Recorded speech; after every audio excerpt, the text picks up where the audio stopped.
Hello friends, welcome to my YouTube channel star Gaurav education. दोस्तों, आज की इस वीडियो में हम आपको बताने वाले हैं जो आपके एमपी बोर्ड द्वारा जो वार्षिक परीक्षा के जो पेपर थे सेट बाय सेट, ठीक है, चार सेट में वार्षिक परीक्षा ली गई थी, जो क्या कहते हैं गवर्नमेंट स्कूल में, ठीक है।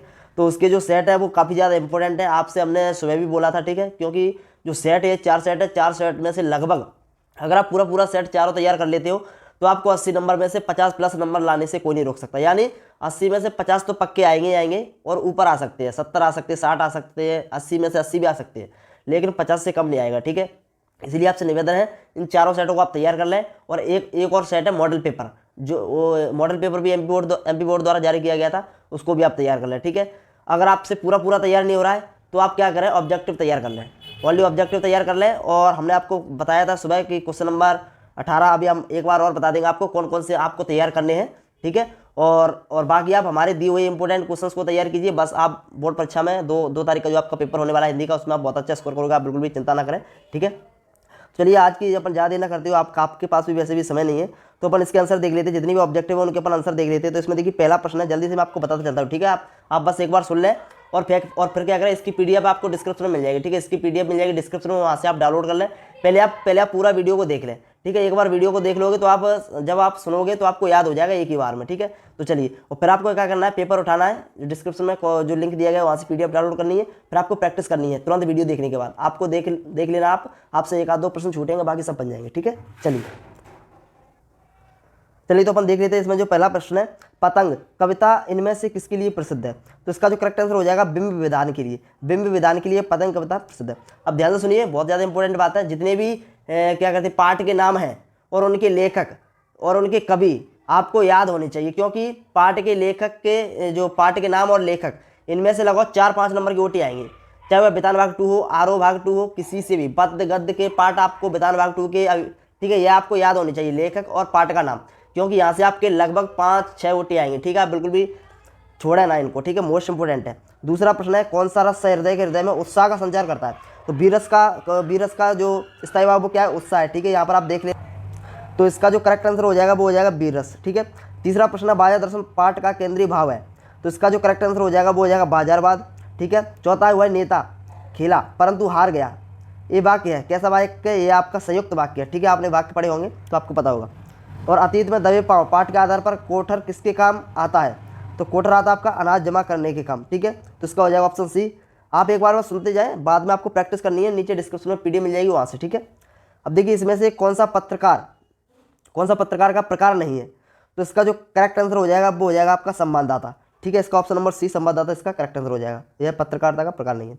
अब देखिए, यहाँ पर पत्रकार का यह प्रकार नहीं है। अब रिक्त स्थान देख लेते हैं। तुमने भाषा को सोलियत से बरतने कभी नहीं सीखा, इसका करेक्ट आंसर हो जाएगा भाषा। श्रृंगार काल का अन्य नाम रीतिकाल कहा जाता है, ठीक है। इसका करेक्ट आंसर हो जाएगा रीतिकाल।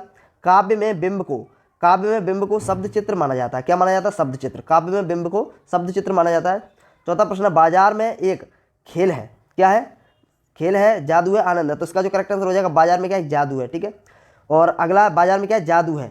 और पांचवा प्रश्न, जब एक ही शब्द की पुनरावृत्ति बार बार होती है तो उसे पर क्या कहते हैं? तो उससे कहते हैं पुनरुक्त शब्द युग्म। क्या कहते हैं? पुनरुक्त शब्द युग्म। इसका करेक्ट आंसर हो जाएगा पुनरुक्त शब्द युग्म का, ठीक है। अब देखते हैं अपना अगला नेक्स्ट है, जो आप लोगों की देखा देखी सेक्शन की घड़ी भी डॉट डॉट हो गई है। तो इसका जो करेक्ट आंसर सुस्त हो गई है, ठीक है, सुस्त। इसका करेक्ट आंसर हो जाएगा सुस्त। अगला, संपादकी को डॉट डॉट की आवाज़ माना जाता है। तो संपादकी को अखबार की आवाज़ माना जाता है। तो इतना आपको तैयार करना, बस आप सुनते चले। एक बार जब आप इसके तुरंत बाद आपको क्या करनी है, पीडीएफ डाउनलोड करनी है डिस्क्रिप्शन में से पेपर की। हालांकि पेपर के आंसर की भी पीडीएफ है, डिस्क्रिप्शन में मिल जाएगी आपको पेपर के आंसर की भी, बट पहले आप सुन लें तो आप फायदा में रहोगे। फिर आपकी मर्जी, आप पीडीएफ डाउनलोड करके देख सकते हो। अगला देख लेते हैं, सहजोड़ी देख लेते हैं। तो कविता के बहाने इसका करेक्ट आंसर क्या हो जाएगा? यह पाठ किसका है? यह कुंवर नारायण का। कुंवर नारायण इसका करेक्ट आंसर हो जाएगा, ठीक है, कुंवर नारायण हो जाएगा। महाकाव्य क्या है? कामायनी क्या है? महाकाव्य। भक्तिन किसका पाठ है? महादेवी वर्मा का।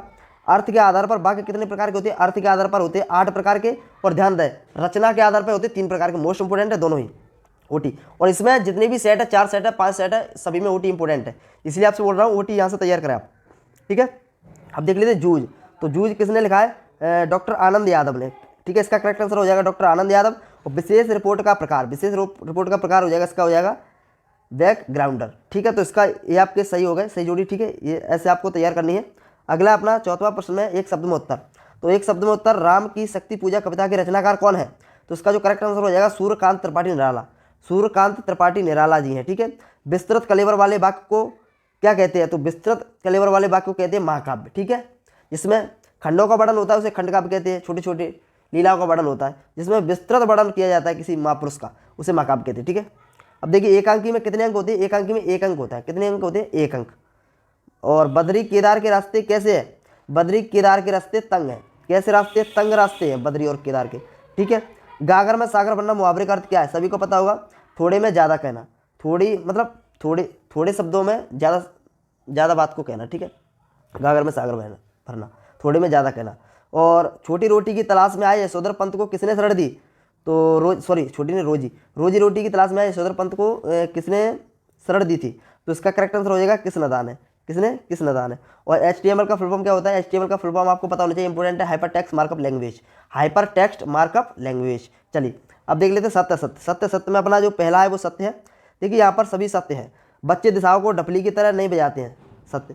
ठीक है। गेय मुक्तक को, इसमें सभी सत्य है। बस सत्य सत्य आपको याद करने की जरूरत नहीं है, क्योंकि जब आप सही याद ऑटोमेटिक कर लोगे तो सत्य सत्य ऑटोमेटिक आपके याद हो जाएंगे। तो इसमें सीरीज को अवधूत कहा गया, यश कहा गया, सत्य लोकोक्ति को कहावत भी कहते हैं, बिल्कुल सत्य है। ठीक है। तो यहाँ पर अपने जितने भी हैं वो सत्य हैं। ठीक है। तो दोस्तों यहाँ पर आप देख सकते हो। और देखिए यहाँ पर मैं आपसे बोल रहा था कि क्या क्या आपको तैयार करना है। अगर आप यहाँ से करना चाहो तो ये क्वेश्चन नंबर 7 तैयार कर लेना, हर एक सेट में से। क्वेश्चन नंबर 7 तैयार करने आपको हर एक सेट में से। ठीक है। और क्वेश्चन नंबर 8 तैयार करना आपको हर एक सेट में से, क्योंकि क्वेश्चन नंबर हमने चेक किया था, क्वेश्चन नंबर 7, क्वेश्चन नंबर 8। वैसे आप पूरा सेट चारों तैयार कर ले तो बहुत अच्छा रहेगा, बहुत अच्छा। सच में आप बहुत अच्छा स्कोर कर जाओगे अगर आप पूरा सेट चारों याद कर ले। ठीक है। और हमारे दिए हुए इंपोर्टेंट क्वेश्चन तैयार कर ले, जो हमने 23 लगवाए उनको खास करके, तो आप बहुत मतलब अच्छा स्कोर करोगे बोर्ड परीक्षा में। ठीक है। संधि अलंकार की परिभाषा यह भी हमने आपको दिया रखा है। लक्षणा शब्द की शक्ति की परिभाषा, ये सभी हमने दे रखी है प्रश्न आपको। अगर आपने हमारे दिए हुए इंपोर्टेंट तैयार कर लिए होंगे तो आप इनको आसानी से सॉल्व कर पा रहे होंगे। ये हमने सब दिए रखे। निबंध किसे कहते हैं, शुक्ल युग की प्रमुख विशेषता, ये सब दिए रखे हमने अपने इंपोर्टेंट क्वेश्चंस में।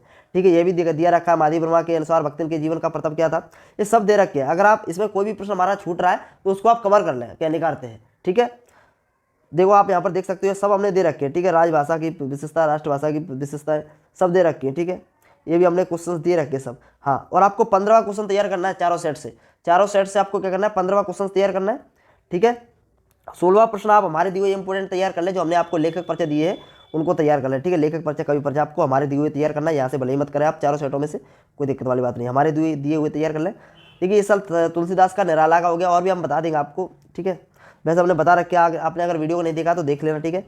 और यहाँ पर यह भी हमने एप्लीकेशन नहीं, क्वेश्चन नंबर 18, क्वेश्चन नंबर 18 के चारों सेटों में से क्वेश्चन नंबर 18 तैयार करना है। Set A, set B, set C, set D, चारों सेटों में से क्वेश्चन नंबर 18 को तैयार करना है। जो बोल रहा हूँ वो तैयार जरूर कर लेना। ठीक है। क्योंकि इंपॉर्टेंट है तभी बोल रहा हूँ।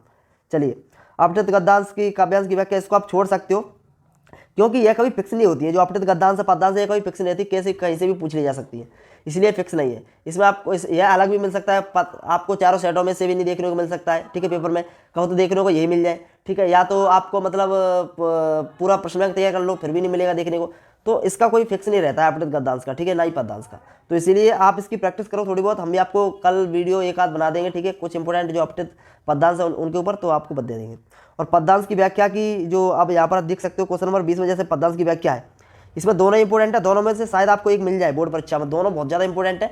दोनों में शायद आपको एक मिल सकती है 4 नंबर में, तो दोनों को आपको तैयार करके रखना है। वैसे हमने पद्यांश की व्याख्या की इंपोर्टेंट मतलब टिक लगा लिए है और आपके लिए PDF तैयार कर ली है। इसके बाद आपके लिए वो अपलोड कर देंगे। ठीक है। तो आप वहाँ से पद्यांश की व्याख्या देख लेना, इंपोर्टेंट। ठीक है। चलिए, और जो आपको पूरा मतलब सॉल्यूशन सहित दे रखा है PDF में, आप देख लेने के बाद। ठीक है। डिस्क्रिप्शन में लिंक मिल जाएगी इसकी, जो पेपर हम आपको बता रहे हैं इसकी PDF की और सेट ए के आंसर की। इस प्रकार दिया हुआ सेट ए हिंदी का सेट ए आंसर के आंसर। ठीक है। इस प्रकार से एक PDF होगी और एक होगी पेपर की PDF। ऑलरेडी इसमें पेपर होगा, आंसर नहीं होगा। ठीक है। एक होगी आंसर की। तो ये आपका हो गया सेट ए हो गया। सेट बी भी हम इसी वीडियो में आपको कवर कराएंगे। तो चलिए अब अपन इसमें सेट बी भी तैयार कर लेते हैं। सेट बी भी इसी वीडियो में देख लेते हैं, क्योंकि ज़्यादा हम नहीं चाहते कि आपके लिए वीडियो बनाए।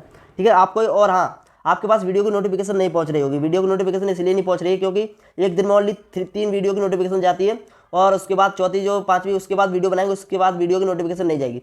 इसलिए आपसे रिक्वेस्ट है आप चैनल पर आकर स्वयं देख लें। ठीक है। वीडियो आपके पास या तो ब्राउजर में मिल जाएगी या फिर आप हमारे चैनल से डायरेक्ट देख सकते हो प्लेलिस्ट में। ठीक है। चलिए तो अपन देख लेते, ज़्यादा देना करते हो अपने जो अपना पहला प्रश्न है, छोटा मेरा खेत। छोटा मेरा खेत कविता का हिंदी में रूपांतरण किसने किया है? तो छोटा मेरा खेत कविता का हिंदी में रूपांतरण किया है भाई भोला भोला भाई पटेल ने। ठीक है, ठीक है, इसका करेक्ट आंसर हो जाएगा ऑप्शन नंबर ए। अगला है, कौन सा भाव सुसुप्त सुसुप्तावस्था में विद्यमान रहता है? तो कौन सा भाव सुसुप्तावस्था में विद्यमान रहता है? तो सुसुप्त आपका रहता है स्थायी भाव। क्या रहता है? स्थायी भाव। ठीक है, इसका करेक्ट आंसर हो जाएगा स्थायी भाव हो जाएगा। अगला अपना उत्पीड़न। उत्पीड़न का अर्थ है, उत्पीड़न का अर्थ क्या है? उत्पीड़न का अर्थ है शोषण करना। ठीक है, ढाक के वही तीन पात होने का अर्थ है, ढाक के वही तीन पात। तो ढाक के वही तीन पात का अर्थ होना, इसका करेक्ट आंसर हो जाएगा आपका सदा एक सा होना। इसका करेक्ट आंसर हो जाएगा सदा एक सा होना। सिंधु सभ्यता के सौंदर्य बोध को क्या नाम दिया है? तो इसका करेक्ट आंसर हो जाएगा समाज पोषित। अगला, संवाददाताओं के बीच का जो बीच काम का विभाजन कहलाता है, क्या कहलाता है? बीट कहलाता है। इसका करेक्ट आंसर हो जाएगा बीट। ठीक है, चलिए अपन देख लेते हैं रिक्त स्थान में सही शब्द का चयन करना है आप लोगों को। तो इसका जो पहले का करेक्ट आंसर हो जाएगा उसका हो जाएगा फूल, दूसरे का हो जाएगा श्रृंगाल काल। ऋतुकाल का एक अन्य नाम क्या है? श्रृंगाल काल है। और उसमें जो सेट ए में यही प्रश्न आया था घुमा के कि श्रृंगाल काल का अन्य नाम क्या है? तो ऋतुकाल हो गया था। ठीक है, ध्यान दो। ठीक है, और जो गुण काव्य में जोश और ओज उत्पन्न करता है वह है ओज गुण कहलाता है। इसका करेक्ट आंसर हो जाएगा ओज। ठीक है, पहलवान की ढोलक पाठ की विदा डॉट डॉट कैसी है? कहानी है। ठीक है, अगला अपना वाक्य डॉट डॉट शब्द समूह है। तो वाक्य सार्थक शब्द समूह है। सौंदलगेकर डॉट डॉट भाषा के शिक्षक थे, मराठी भाषा के। अगला अपना, एक सफल साक्षात्कारकर्ता में डॉट डॉट होना चाहिए, तो उसका पर्याप्त ज्ञान। ठीक है, इसका करेक्ट आंसर हो जाएगा पर्याप्त ज्ञान। अब देख लेते हैं सही जोड़ी, अपन देख लेते हैं सही जोड़ी में अपने जो पहला रुपया है उसका हो जाएगा फिराक गोरखपुरी। ठीक है, और खंड काव्य का हो जाएगा पंचवटी। खंड काव्य क्या है? पंचवटी। मेरी कल्पना का आदर्श समाज, तो इसका हो जाएगा डॉक्टर भीमराव अंबेडकर। ठीक है, और रचना के आधार पर वाक्य कितने प्रकार के होते हैं? 3 प्रकार के। रचना के आधार पर 3 प्रकार के होते हैं, अर्थ के आधार पर 8 प्रकार के होते हैं। ध्यान दें, अर्थ 8, ठीक है, रचना 3। ठीक है, ऐसे याद रखो। अतीत के दबे पाँव, अगला अपना अतीत के दबे पाँव, तो इसका हो जाएगा अपना ओम थानवी। ठीक है, इसका लेखक है इसके ओम थानवी। और संचार माध्यम रेडियो, संचार माध्यम रेडियो, इसका हो जाएगा करेक्ट आंसर श्रव्य। यह कैसा श्रव्य है? ठीक है, इसका करेक्ट आंसर श्रव्य से कर लेना। ये रहा गा नंबर में श्रव्य, यहाँ पर आप देख लो। ठीक है, चलिए अब अपन देख लेते हैं एक शब्द में उत्तर देख लेते हैं जल्दी से। तो इसमें जो अपना पहला है कि बच्चे निडरता के साथ किसके सामने आते हैं? तो सुनहरे सूर्य के सामने। इसका करेक्ट आंसर हो जाएगा सुनहरे सूर्य के सामने। इसकी जो आंसर की पीडीएफ है वो डिस्क्रिप्शन मिल जाएगी, और पेपर की भी पीडीएफ मिल जाएगी। ठीक है, आप देख लेना। और दूसरा है, अब मैं नाचो बहुत गोपाल में कौन सा रस है? तो बात्सल रस है, स्नेह हो रहा है, स्नेह। ठीक है, बात्सल रस है। गुड़धानी का क्या अर्थ है? गुड़धानी का अर्थ है भुने हुए गेहूं को गुड़ में मिलाकर बनाए गए लड्डू, उसे कहते हैं गुड़धानी। ठीक है, भुने हुए जो गेहूं होते हैं ना उसमें गुड़ को मिलाकर बनाया जाता है। अगला अपना, डॉक्टर अंबेडकर किस मत के अनुयायी थे? तो बौद्ध मत के अनुयायी थे। ठीक है, किसके थे? बौद्ध मत के। अगला है, तकनीकी शब्द का दूसरा नाम लिखिए। तकनीकी शब्द को अपन कहते हैं परिभाषिक शब्द। क्या कहते हैं? परिभाषिक शब्द। एक बार आप सुन लेंगे और उसके बाद प्रैक्टिस करेंगे पेपर में से डाउनलोड करके पीडीएफ, तो आपको बहुत आसान लगेगा। ठीक है, क्या कहते हैं? परिभाषिक। सिंधु सभ्यता की ईंटों की बनावट का अनुपात क्या था? तो आपकी जो बनावट का जो अनुपात था वो 4, लंबाई चौड़ाई और मोटाई में अगर अपन देखें तो 4:2:1 था। ठीक है, 4:2:1। और इसकी पीडीएफ मिल जाएगी डिस्क्रिप्शन में, इसके आंसर की लिखे हुए हैं आंसर बाकायदा। ठीक है, आप वहाँ से देख लेना, अगर एक भी मिस्टेक हो रही है तो देख लेना। ठीक है, मिस्टेक हो सकती है हमसे, क्योंकि हम भी इंसान ही है। अगला अपना, बाइट क्या है लिखिए। तो बाइट क्या है? तो बाइट आपका कंप्यूटर तथा अंकीय संचार और प्रयुक्त सूचना का आधारभूत इकाई है। ठीक है, तो इसको आप देख लें, इसका भी आंसर आपको डिस्क्रिप्शन में जो पीडीएफ दी उसी में मिल जाएगा। ठीक है, वहाँ पर डिस्क्रिप्शन में किस प्रकार से पीडीएफ दी होगी, वहाँ पर लिखा होगा सेट बी, या पर हिंदी का सेट बी के आंसर, हिंदी के सेट बी के आंसर, हिंदी के सेट बी पेपर के आंसर इस प्रकार से, और हिंदी का सेट बी पेपर लिखा होगा तो उसमें पेपर होगा, और पेपर के आंसर लिखा होगा तो उसमें आंसर मिल जाएगा सेट बी के। इसी प्रकार सेट ए के पेपर होगा तो पीडीएफ मिलेगी ओनली पेपर की, और सेट बी ए के पेपर के आंसर लिखे होंगे तो उसमें आंसर मिल जाएगा। ठीक है, मतलब 4 पीडीएफ पर डाउनलोड कर लेना चारों को। ठीक है, चलिए पांचवा प्रश्न अपन देख लेते सत्य सत्य में। तो सत्य सत्य में अपना जो पहला है, राम की शक्ति पूजा कविता की रचना का निराल जी है, बिल्कुल सत्य है, इसका करेक्ट आंसर हो जाएगा सत्य। चंपू काव्य के अंतर्गत नाटक एवं प्रहसन आते हैं, तो इसका जो करेक्ट आंसर हो जाएगा वो जाएगा असत्य। शीर्ष के वृक्ष कांटेदार होते हैं, असत्य। लोकोक्ति और मुहावरे समान नहीं है, यह सत्य। जूझ कहानी गोदान उपन्यास का अंश नहीं है, सत्य। समाचार लेखन के 7 प्रकार होते हैं, असत्य। समाचार लेखन के 7 प्रकार नहीं होते, 6 होते। तो ये आपके हो गए। ठीक है, अब आ जाइए, आपको यहाँ से देखिए कौन से तैयार करने हैं, ये हमने दे रखे हैं। ये प्रयोगवादी, छायावादी काव्य की विशेषता सब हमने आपको बता रखा है। ठीक है, इनको आपको तैयार कर लेना, मोस्ट इंपोर्टेंट है। ये भी हमने आपको दे रखे है। ठीक है, इसको मतलब आपको पूरा सेट तैयार करना है इसका। ठीक है, सेट भी आपको पूरा तैयार करना है, मोस्ट इंपोर्टेंट है सेट भी। ठीक है, सेट बी के जितने भी इसमें इंपॉर्टेंट क्वेश्चन है वो सभी इंपॉर्टेंट हैं। ठीक है, सेट बी में सभी जितने भी क्वेश्चन देख रहे हो आप सभी इंपॉर्टेंट है। आपको सभी को तैयार करना है सेट बी के, ठीक है। और ये आपको क्वेश्चन नंबर 15 तैयार करना ही करना है सेट बी का, ध्यान रहे। सेट बी का ही कहा, सेट सी और डी सभी का करना है क्वेश्चन नंबर 15 तैयार, ठीक है। क्वेश्चन नंबर 18 भी तैयार करना है चारों सेटों का। और क्वेश्चन नंबर 19 आप करना चाहो तो कर लेना, ठीक है। मैंने आपको इससे अभी बताया था कि इसमें कोई फिक्स नहीं रहता है अपठित गद्यांश में कौन सा आएगा, फिर भी हम आपको बता देंगे। निम्नलिखित पद्यांश की भावार्थ जो आपके ये आपको एक पीडीएफ मिलेगी, इसके बाद नेक्स्ट वीडियो आएगी, उसमें आपको पीडीएफ में इन सभी के पद्यांश की व्याख्या के आंसर है, ठीक है। वहाँ से आप देख लेना इंपोर्टेंट पद्यांश की व्याख्या। गद्यांश की व्याख्या रहेगी आपकी, वो भी आपकी जल्दी मतलब आपके इंपोर्टेंट बता दी जाएंगे। वैसे गद्यांश की व्याख्या बहुत सिंपल होती है, बस आपको संदर्भ और प्रसंग देखना आना चाहिए और बहुत ही ईजी है। इसमें से पूरा की पूरा उतार दो, बस थोड़ा बहुत अपनी ओर से जोड़ के उतार दो, बस सिंपल है, बहुत बढ़िया है, ठीक है। तो यह तो हो गया आपका सेट ए और सेट बी का आंसर दोस्तों। धन्यवाद दोस्तों, take care, bye bye. Video अच्छी लगी तो लाइक जरूर कर देना और इस वीडियो को हो सके तो ज़्यादा से ज़्यादा शेयर कर देना। धन्यवाद।